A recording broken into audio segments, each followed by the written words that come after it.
Hitting the record. All right. Thank you. Thanks everyone for joining this session. My name is Dr. Roby Greenwald, and I am the PhD program director for the Department of Population Health Sciences at Georgia State. And I have a counterpart, Dr. Amanda Gilmore, who is the program director for the other department in our School of Public Health, the Department of Health Behavior and Promotion. Unfortunately, she cannot join us today, so I will be doing all the content overview and discussing many of the important points you need to consider as you prepare to apply for our program. I also have with us Ravenna Brown. I'll let you go ahead and introduce yourself. Hello, good afternoon, everyone. I'm Ravenna Brown, and I'm the graduate recruitment manager. So I deal with all things application process. So that starts with when you have questions about just the program in general and the application, all the way up to processing before it goes to faculty review. So if you ever need any assistance after this, my contact information, I'll give it out. That way, you all can reach out if you have any questions. Thank you, Ravenna. So let me go ahead and share my screen here, and I'll go through a quick presentation about our PhD program and a quick overview of some of the steps in the application process. So I just briefly introduced myself a second ago. So here are the names of both myself and Amanda Gilmore. We will have our contact information presented towards the end of this talk. You'll be able to have our email. You can always look us up on the GSU webpage. You'll have our office phone numbers and our email addresses listed there, as well as all of the other faculty. So let me start by just doing a quick overview of the PhD program at GSU and describe, why GSU is a good choice for a PhD program in public health. Georgia State University is located in Atlanta, which is widely known as the public health capital of the United States. This is where the headquarters of the CDC is. There are also many other non-governmental organizations with their offices in Atlanta that engage in work related to public health. There are many international organizations with headquarters, or at least U.S. headquarters in Atlanta. In addition to all of these sort of national or international level attributes of Atlanta, Atlanta is also the capital of the state of Georgia, which is a very large state in the United States. So all of the state level public health offices are located in Atlanta as well.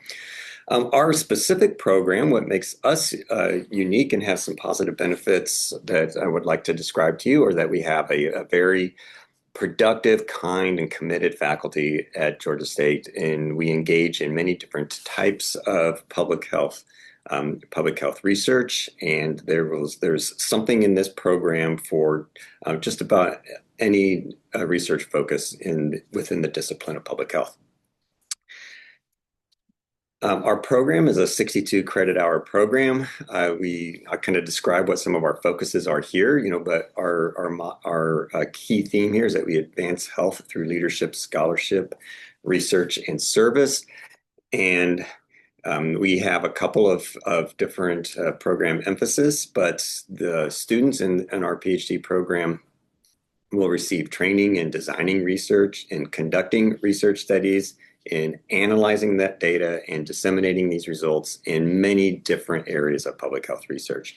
We have a strong emphasis in our school on health disparities. So this is reflected in the curriculum as well as in our research areas of focus and in our practice.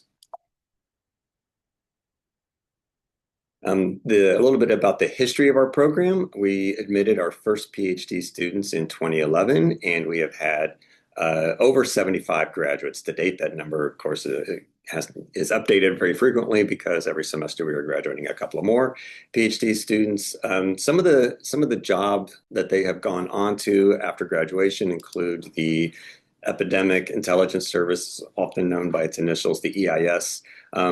Several of our graduates have gone on to academia. Several are still in postdoctoral fellowships. Some of our recent graduates are in postdoc at this moment. Many different types of research positions in government. Several graduates have gone on to important private sector employment. The program was designed to be a four-year program for full-time students, but something that's really an interesting and unique in Atlanta aspect of our program is that many of our students are part-time students who are working full-time.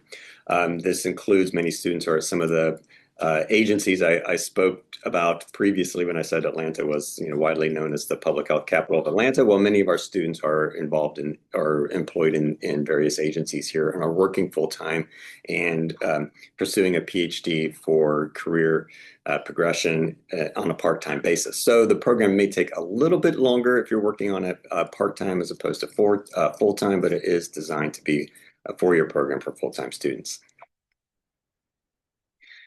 Um, as you are considering your application and helping to fine tune some of the portions of your application that you'll be submitting soon, I want you to keep in mind a couple of important points here. The program, like many PhD programs, it's really a collaborative process between you and a faculty mentor. So each student will be assigned a faculty advisor. This is a mutually agreed upon assignment, and it's generally based on overlapping research interests. In addition to having that faculty mentor, you need to establish relationships with 2 to 3 other faculty members to serve as part of your dissertation committee. It's also possible to have some committee members who are external to GSU, either in other universities nearby or in government agencies as appropriate. The School of Public Health is committed to offering assistantships and fellowships to our full-time students, but these assistantships are competitive, and the GRA fellowship, comes with a commitment of 20 hours of work a week, generally on that research topic, and so this may have some implications for external activities. The School of Public Health has 2 departments. The Department of Population Health Sciences that I represent consists of, at the PhD level, consists of PhD concentrations of epidemiology and environmental health. The Department of Health Policy and Behavioral Sciences, that Dr. Amanda Gilmore is the PhD program director for, that consists of the PhD concentrations, health services and policy research, as well as health promotion and behavior research. The PhD program consists of 18 credit hours of core courses. I've listed them here. The assumption here is that each PhD applicant has already completed introductory public health coursework during their previous graduate experience. In addition to those core courses, there is a doctoral practicum and dissertation requirements, as well as professional research seminar series that occur later in your PhD program. A couple of other requirements for our students. There is an annual review process with your faculty advisor. Each student also prepares a program of study describing what, in addition to the core courses, there are the other additional coursework that they will be completing as part of their preparation for their dissertation. There is a teaching practicum requirement. We will describe this in more detail, later on in the program, but the practicum requirement is most often fulfilled by being a teaching assistant on a master's or higher level course. There is a comprehensive assessment process that is individualized within our program. It's individualized between the student and the faculty advisor. And there's also, of course, a dissertation requirement.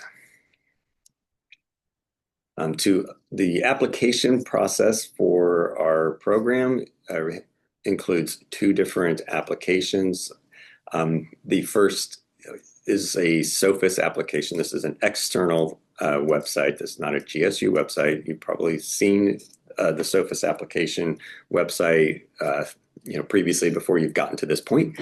That has a $150 fee. I included a link here to a page describing a Sophist web page describing how you may apply for to request a fee waiver. But very, very importantly, I want to emphasize here that the deadline for this application is December the 1st, which is, as of the time we are recording this, 6 weeks away, approximately. For the 25, or as of fall 2025, the following faculty members are recruiting new students to begin in academic year 2026.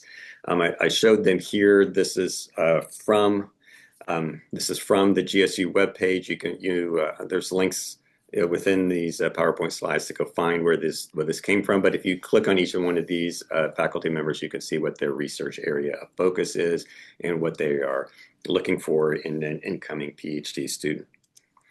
Some of the other helpful pieces of information are listed here. That the link to that webpage is on here, but it's also a couple of other pieces of information that I think would be useful for applicants, including some scholarship opportunities that are available at GSU as well through other programs.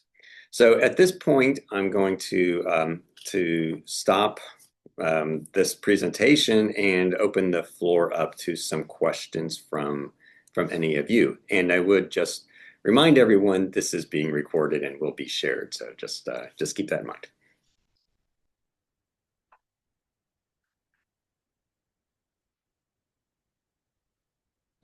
Anyone have any questions? Just please use the raise hand button on Zoom.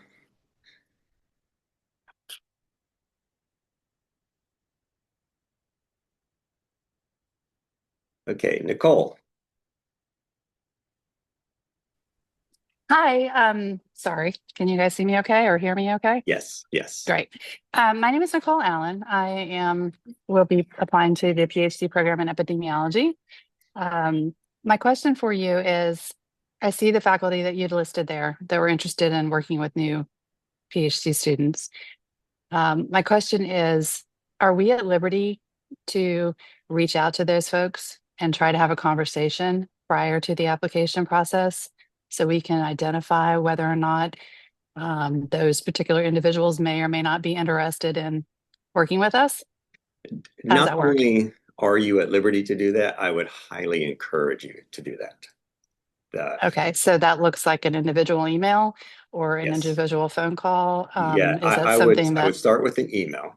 Okay. But yes, I highly encourage you to do that. Are they receptive to meeting in person, or is this usually sort of handled via Zoom? If you're local in Atlanta, I think that would be something that I don't know who specifically you're referring to, but almost certainly would be the case if we can make schedules overlap. Okay, great. Does that need to happen prior to the application, or can it happen during? I think that I would at least have a good idea of what you want to say in the application, and I'll also I would also mention that during the application review process, if you are identifying a certain faculty advisors who you would like to be matched with, that will probably be the person or one of the persons who reviews your application. So it would be helpful for them to know who you are. Well, I think in my case, I have a very specific research interest, and I can take that offline with whoever, but there is not going to be an exact match for me. Okay. I'd like to sort of make it work, but yeah, I wasn't sure who maybe I could start with, maybe you, just to sort of for you to be like, okay, well, here's where I would go from here. Yes, please do. So I'll take that offline. Yeah, send me an email and I'll have a look at that. Perfect. Thank you so much. Thank you, Nicole. Okay, Dipanshu. Yeah, hi Robbie. Thank you for the wonderful presentation. I wanted to ask, I'm an international student from India, and I'm doing MPH in epidemiology from Rollins School of Public Health. So, do I need to take TOEFL again? This might So be I can a answer question that. Athena can help Yeah, me I'll with. take that one. Okay. So if you have a degree from a U.S. institution, no, you do not have to take the TOEFL again. That option will be waived, and already have seen it in your application. So no, you don't have to take it, the TOEFL again. Oh, even though I'm graduating in May, like Right. after that. Okay.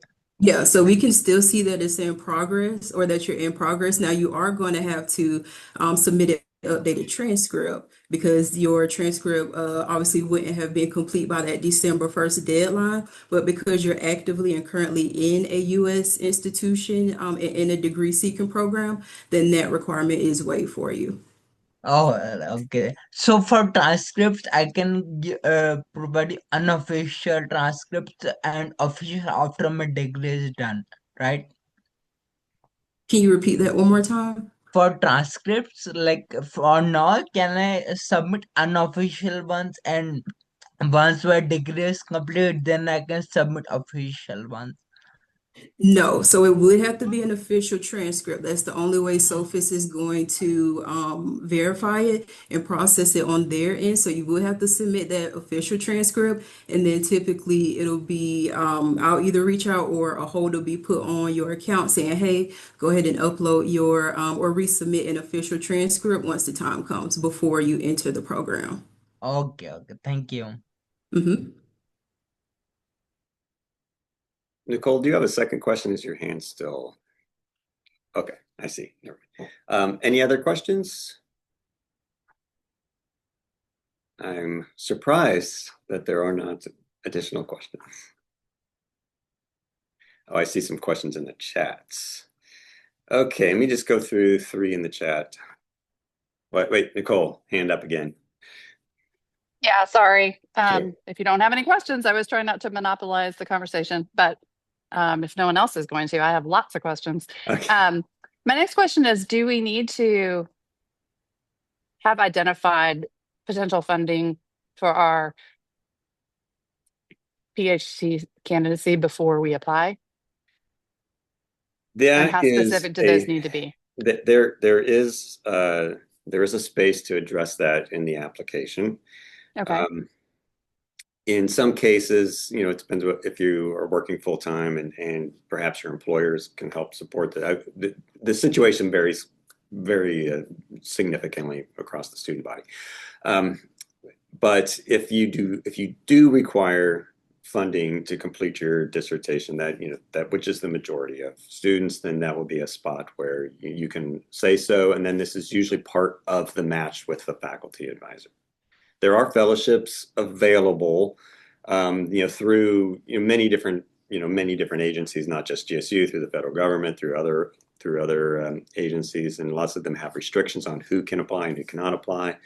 And then also, if the faculty advisor has a funded research project that includes budget for a PhD student, then that would also assist with that. Thank you. Sarah. Hey, good afternoon. I know you mentioned that there are a number of students who do work full time while participating in the program, which is what I would be doing. So are courses generally offered in the evenings? I know I did my master's at GSU, and most of them were in the evenings, so I did work full time through that program as well. Yes, that's a great question. I should have mentioned that already. Thank you for bringing that up. Yeah, many, if not most, of our PhD level courses are offered in the evening or in some cases online, so that the location and timing does not, we're on asynchronous, so that location and timing does not matter. And that Thank we you. do that specifically for that reason. Victoria. Hi there. Thank you for your presentation. I have two questions in the chat, so I figured once I figured out how to raise my Sure, hand, go I'd ask them ahead. here. So one is also about part-time students. Are there any opportunities for tuition assistance or tuition remission for part-time students, maybe through the teaching assistantships or something like that? So that's my first question. The second question is, does the program have a publishing requirement for completion, or is that up to you and your advisor? What that looks Okay, like. those are two good questions. On the first question, Ravenna, do you want to address anything about part-time assistantships? So typically you do have to have a certain amount of credit hours in order to do like a GRA position. I think it's like 12, which would technically be about full time. However, we do have a scholarship resource and grant office as well, who's here where students can meet with those advisors and they can assist them with determining if there's any like grants or opportunities available to them to help them pay for tuition. Okay, thank you, Ravenna. For the second question, there are a number of different options to meet the dissertation requirement. One of the most common ones is that students will prepare 3 manuscripts for peer-reviewed publication. And with the feedback from your committee, will help with the revisions and fine tuning that to meet the publication standards for whichever the focus area you are in. However, it's not a requirement that they actually be published before you graduate. And in fact, it's somewhat common that the actual publication date is after you've already defended your dissertation. Does that address your question? Yeah, thank you both. And just to follow up about the credit hours, so you mentioned 12 hours is full time generally, that's per semester. What's the average for a part-time student? And sorry if I missed that in the presentation. I'll take a stab at that. I think it's common for a part-time student, I mean, especially early in the program, to be doing multiple classes in a semester, but later in the program, it's a little more common for a part-time student to only be doing like one class at a time. Ravenna, does that sound right? Yeah, so the 12 was for the GRA. For a graduate student, full time is 9 credit hours, and anything under 9 credit hours is considered part time. Great. Okay, thank you both. And then I'm going to put the SRC, the Scholarship Resource Center, in the chat for you and for anyone else who needs it. Okay. Dipanshu, you have another question? Yeah, hi Rav. Yeah, I have a couple of questions. Yeah, firstly on the publication question. So do you need some publication before like applying for PhD? Like I'm a fresh MPH graduate, so I don't have any publication. No, that is not a requirement for application. And secondly, is the program fully funded, right? No. Short answer is no. Oh, So this is part of the conversation that every incoming student needs to have with as they're being matched with a faculty advisor. Whether if there's a externally funded project that includes budget for a PhD student, then that will cover and you get matched with that faculty member that will cover that portion of the program. In other cases, people have there's fellowships that may cover portions of it, and in other cases, it's self-funded or funded through an employer. oh, okay. So there can be like you need to fund your degree, right? There Yeah. can be um like chances. Yes, funding should be definitely part of your calculus for figuring out who you seek to be matched with and what your area of focus are. Thank you. Sure. I'm going to go to the chat now. I see that there is a question from Amos about what is the average stipend for PhD students. So the way I can address that is that students who are funded through a funding mechanism from the school or from the faculty member, we aim to have at least what the NIH standard for PhD students is, which does change at time, but it's currently in the neighborhood of $28,000 per year. for a 20 hours per week of work. We already addressed the second question in the chat. The third question in the chat, I believe we addressed that. Is the program fully funded? I do highly recommend that you consider other sources of funding, fellowships or other types of programs that may be available to you. Okay, I see Victoria's question that we just answered. Another question. Okay, the question, Ravenna, are you seeing the same question? I am. So If a PhD student is not graduating until May 2026 and their transcript's not ready, can that be waived? Do we submit a partial transcript? yes, so no, it cannot be waived, and yes, you would submit a partial transcript. So the courses will say in progress, which we'll see on there to show that you are in some type of degree seeking program. So they'll use what they have at the moment for reviews, and then once you do graduate, which I would assume is in May, you would need to submit a new transcript, an updated transcript to the graduate admissions office showing that conferral date.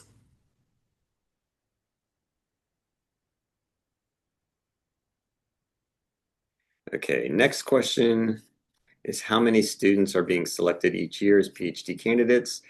This varies from year to year. It really depends on the needs of the faculty. So the cohort that was admitted in this year, the 25-26 academic year, was our largest ever. What were the final numbers on that, Ravenna? Do you remember? It's something. So application wise, it was over about 250 applications. So this was definitely a unicorn year for us. And then acceptance wise, I think about a little less than 20 students came in. So between about 15 and 20, somewhere in that range. I don't have the exact number for that, but yeah. Okay. I have another question about whether any current or former PhD students that would like to speak about their experience. If you reach out to me individually through my email address, I can see if I can arrange to have you connect with current or recently graduated students. We will put the question regarding whether if you can have access to this recording, yeah, we will. A link to this recording will be put on the GSU webpage underneath the PhD application subpage. Daniela, your hand is raised. Hey, so thank you for this space and so we can ask some questions. Most of them have been answered, but I do have one. I got my MPH in England. Do I still need to do the TOEFL because it's not a US university? So no, it's a couple different ways. We have a list of English speaking countries that we consider waived if there's either your birth country or if you've gotten a degree from there. So England is one of those places because they speak English. So yeah, you would not have to take the TOEFL. And then our graduate admissions page, and on our public health page is that list is on there, of like whatever countries are waived. So that way everyone can kind of determine whether or not you would be waived from the TOEFL. Or again, you can always reach out to me as well, just to confirm. Thank you. I do have another question. I am part of a research group in Colombia, and I have performed most of my research over there, and I will be interested in doing my dissertation kind of with that group as well. Is that a possibility to have like work together, the two universities or like a committee member from a university in Colombia? Yes, that can work. And then there are several different faculty engaged in research in global research in other countries as well. Joseph? Yes, thank you so much for putting this together. very, very helpful here. This is just a follow-up question regarding, assistance for paying financial aid. In any type of estimations of how much the program costs for the 4 years? So that I would have to calculate for you. But on our tuition page, and I can send you the link or I'll put it in the chat, we do have what tuition costs per credit hour, and that can kind of help you gauge like how much you would be looking at or how much you would be looking at per semester of having to pay in tuition. So I can put that in the link in the chat. Thank you. Thanks for that. I will point out while we're on that subject that compared to other institutions around Atlanta, our fees are significantly lower.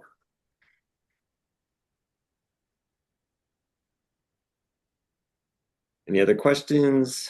Oh, I see a question, one more question in the chat. Can you apply for more than one program? Is this referring to more than one program within School of Public Health? I'm not sure who asked. Yes.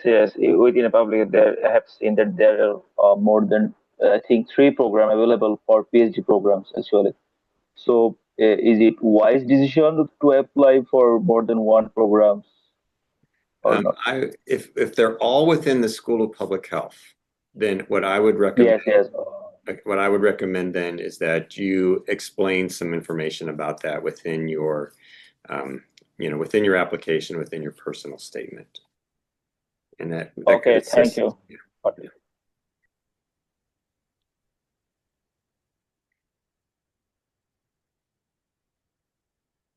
What is the statement of purpose?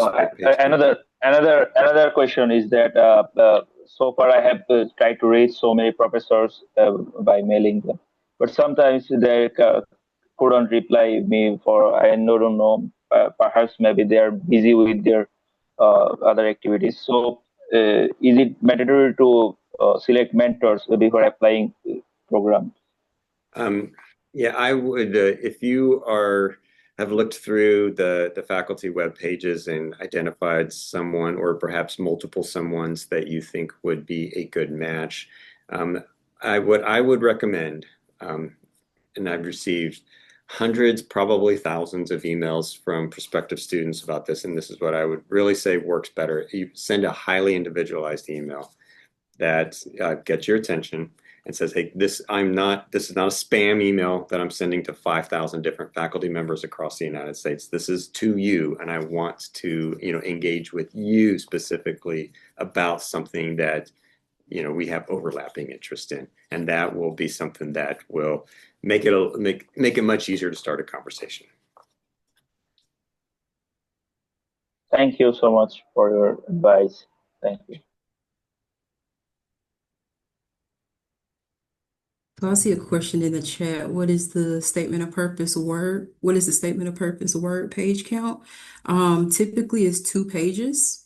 And within the statement of purpose, while we're on this subject, it's a couple things you definitely probably want to highlight, which is how your experience, skills, and interests directly align with the PhD program of all schools. Why Georgia State? So it's definitely a lot of PhD programs, but why specifically Georgia State?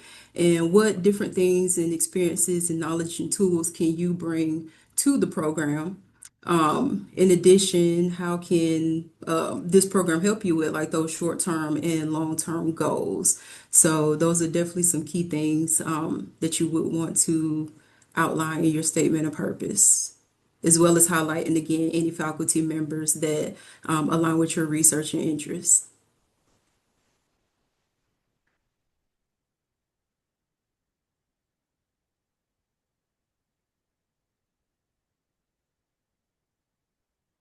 Any other questions?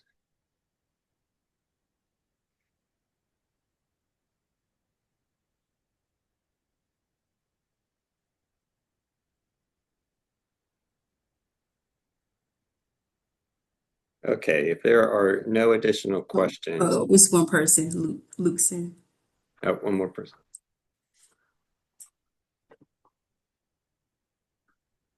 Okay. All right, then I'm going to stop the recording at this point, unless anyone has And something if that just occurred to them. so, if I can add one more thing Go, or a go ahead. couple more tidbits application wise. For your application, it was highlighted in there that you need two applications. Now it's only one. So it's only that SOFIS application. And what happens is that once you submit your application, it's going to roll over into our GSU system. So you want to make sure that you are consistently checking your emails for when we send out any decision letters, because that will go to your GSU. You'll get a link from GSU saying, hey, a decision letter has been updated. And then as far as the verification process, it's very important to make sure you get that application in on time, preferably before that December 1st deadline. And that is because it takes SOFIS 10 business days to verify an application. So your application will go through a series of processes. It'll go from received, meaning you just press submit on the application, to complete, saying that you have submitted all of your documents for SOFIS. And I'll explain the difference between that in a few minutes.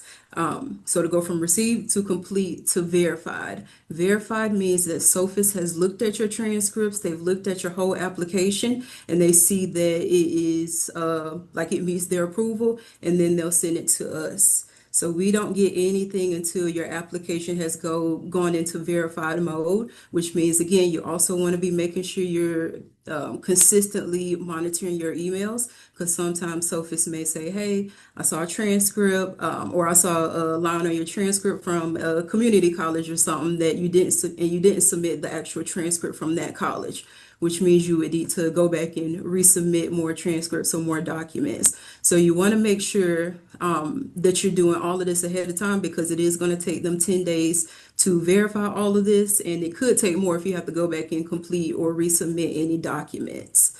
And once that deadline hits at 11:59, it's kind of hard to go back and, go in and put more stuff in from the applicant standpoint. Your application may be verified by SOFIS, but it doesn't mean it's complete by Georgia State or a School of Public Health standards. So a complete application for the School of Public Health is all three letters of recommendation, your transcripts. So if you're an international student, that means your West transcripts or ECE or SpanTran, whatever transcript application service you're using, that has to be in there as well as your official TOEFL or IELTS scores. So SOFIS is going to allow you to hand self-report scores. It doesn't mean that it's official. You still have to go through that verification with IELTS or TOEFL and send them directly to SOFIS so that it can be considered official. What else? And just, yeah, reach out, please, if you have any questions beforehand. It's easier to help and get stuff settled before that December 1st deadline and the scramble once that deadline hits. So please don't hesitate to reach out to me or schedule an appointment if you need anything, even if it's something minor. It's better to ask me and, have that done before that December 1st deadline than to, for us to be scrambling after that December 1st deadline. Thank you, Ravenna. And that's my spiel. That's really good information. Sarah, you have another question? Yeah, thank you so much. I saw the option in SOFIS for the professional transcript entry. If you do that, does that retrieve the transcripts from the institutions, or do we still have to request that from the individual institutions separately from the transcript entry? So, to my knowledge, and I would also say refer to SOFIS, and I'll put their customer service information in here, because they can see the back end of how everything looks. We don't, or I cannot see how it looks from your end. But you do have to upload or submit your transcripts to SOFIS. And then once they come in, that's when the transcript service would go ahead and do their thing and upload or type in all of your stuff. But previously, that's how I've seen it been done. I would still, again, contact SOFIS, because things change every single day and minute. So I'll put their information in the contact or in the chat, and I would definitely recommend and suggest reaching out to them to confirm as well. Okay, thank you. Mhm. Daniela? So, after December 1st, how long is it gonna take for us to receive confirmation or if we get accepted or not? And then are we gonna have time to also accept or to also say, yes, I'm gonna do it, or maybe, or for example, if I get accepted but something comes up, can we do like for next year, or how does it work? Um, I believe there isn't for as far as whether or not your application was received and verified. I believe that is automatically responded to through the system through So Sophos. yes, so Yeah. Sophos is going to let you know that it's been verified on their end. Once I start processing on like GSU side, and once that verified application comes over to me, providing it's not missing anything, I usually send out an email directly as I'm looking at it to let you know if it's complete or if it is, or if you're missing any application documents. And then from there, I'll say like, hey, you have like a week or something to get this in, or by XYZ date, this should be in to us so that we can continue with processing. So once it goes to us, you'll receive that information soon as I look at it before it goes to faculty review. And then once Ravenna has finished with it, it'll come to the faculty, and then the faculty will begin reviewing the applications in January. We will be completing those initial reviews and doing interviews late January, early February, and decisions will be made within the month of February. Daniel.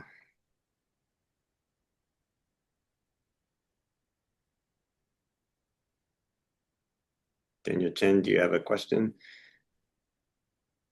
Oh, sorry, I had trouble unmuting my microphone. Sorry for so thank you for the talk. It was very informative. I apologize if I missed this earlier, if this was addressed by Ravenna already. But does the application basically after we submit it, does it have to be verified and basically sent to you guys by December 1st? Is that the deadline, or does a submission in SOFAs can it be by December 1st? I'm sorry if this was already addressed. I might have missed it. Yeah, so good question. Ideally it should be verified by the time that you or by December 1st, or we would like it to. However, it also just depends on Sophis. So you need to have submitted it, press submit and paid your fees by December 1st. And then that's when that whole 10-day process starts. Once you hit submit and pay those fees, that's when that 10-day verification process starts. So I'll typically send out an email maybe before, like a week or so before, saying, hey, application is coming up. Please, ensure that you've submitted your documents and press submit on the form. And then once you've done that, it'll go through that verification process. So we do give a little bit of a grace period, obviously, because we understand that 10-day grace period. It may not be in by December 1st. So we'll give a little bit of a grace period to say like by XYZ date, this is the final. Like we can't take anything else after this. So it's a slight grace period if you do submit it on December 1st, because it obviously does have to go through that verification stage. Thank you very much. I'm just looking through the chat. There's a couple more application related questions. One about if your bachelor's and master's are from GSU, yeah, you do still go through the same process. And there within the SOFIS system, there is a process for uploading the letters of recommendation as well. It's part of the application. It's not a separate. Usually the way that works, you give a link to the person who's writing it, and they complete it on that system and send. Like you're not having a piece of paper that you're delivering to anyone. And with that, please make sure you submit everything to Sophis. So on our end, we can't upload like any transcripts or anything like that. or else it won't go through that verification stage. Everything has to go directly through Sophis. So when you are ordering those transcripts, it's going to allow you to put Sophis in, and that will go directly to their office or their headquarters or whatnot, and they'll upload all transcripts and such for you. And they'll send you a verification email letting you know, or they'll send you an update email letting you know that your transcripts have been received and uploaded.